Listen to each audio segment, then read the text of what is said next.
When I was 16 years old, I walked into Planned Parenthood for the first time in my life to exercise my freedom of choice. And I believed with everything that I had in my being that it was a legal procedure and it was my right. 4 years later, at the age of 20, on my 5th abortion,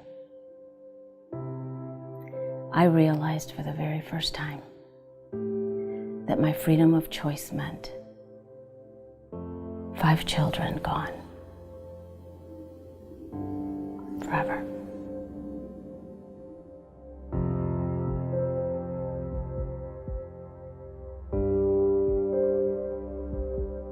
When I was pregnant the 5th time, it was on that trip into Planned Parenthood that I woke up.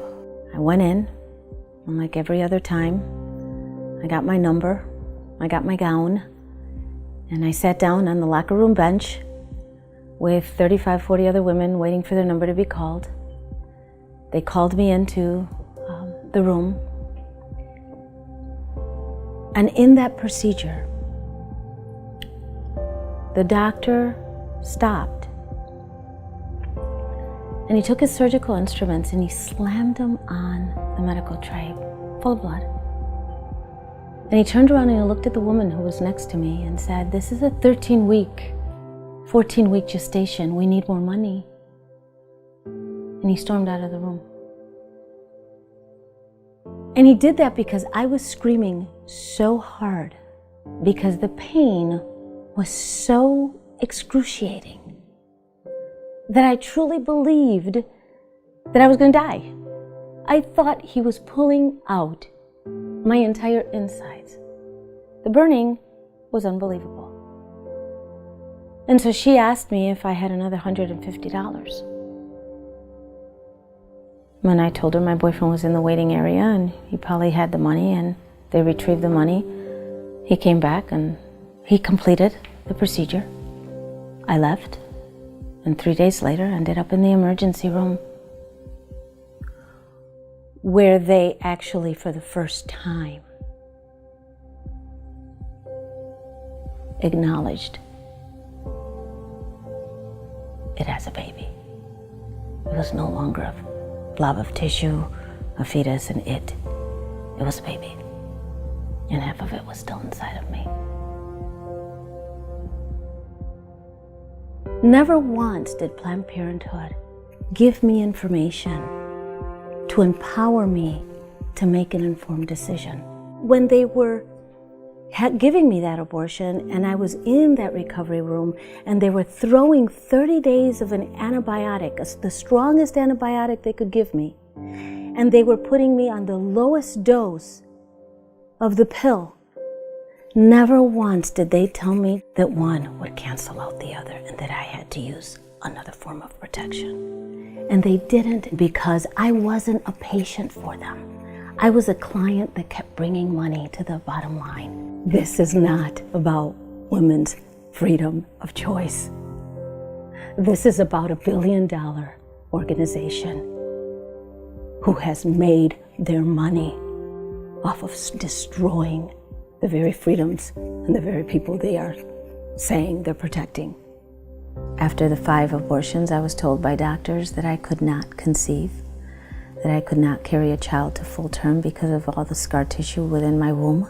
When I married my husband, I had, two semis pull up in our driveway with all my emotional baggage from all the stuff that I had done in my past, all of the destructive behavior, alcohol, drug abuse, dysfunctional relationships with both men and women. Anything that was good in my life I tried to destroy because I didn't think I deserved it. For years, I struggled with living with myself. I struggled with hating myself. I struggled with believing that I was the worst part of society there is. Every time I venture out to share my story, I open myself up to public ridicule and criticism. And I always run into that individual that looks down their nose at me and will ask me, how do you live with yourself? I know that as a woman, it is my responsibility to share with other women what I've been through, with the hopes that they will find freedom, they will find forgiveness. There are millions of women just like me who have been devastated by abortion. And so I'm doing this for you, for those individuals that have been where I've been, that have been on the other side of the clinic, that have been inside the clinic and understand the lie.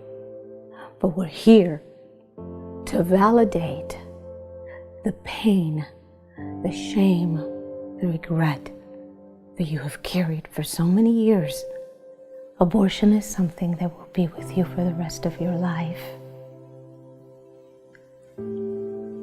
And so if you're looking at this film today and you're thinking you want to exercise your freedom of choice, just know that that freedom will be with you for the rest of your life. And that regret will never go away. This has to be told. The truth of abortion has to be told. And it needs to be addressed through the eyes of women. Women like myself.